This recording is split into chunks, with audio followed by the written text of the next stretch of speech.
टिल्दा नीवरा Simga block के ग्राम पंचायत नवा गांव में नव युवक समिति के सदस्यों द्वारा प्रति वर्ष अनुसार मां सरस्वती की शारदीय कुंवार नवरात्रि में रामनगर पारा नवा गांव में मां सरस्वती विराजित की गई है और आज सोमवार को दुर्गाष्टमी है और अष्टमी के दिन मां गौरी की पूजा अर्चना होती है।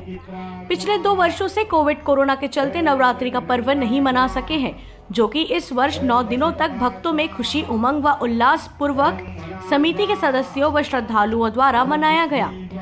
इसी कड़ी में आज मां दुर्गा की अष्टमी के दिन हवन पाठ पूजा अर्चना कर विधि विधान पूर्वक सरस्वती मां की पूजन कर हवन का पाठ किया गया है। यहाँ बताया जा रहा है कि शारदीय कुंवर नवरात्रि के पावन पर्व पर मां सरस्वती को विराजित किया गया है, जिसमें समिति व ग्रामवासियों भरपूर सहयोग बना रहता है।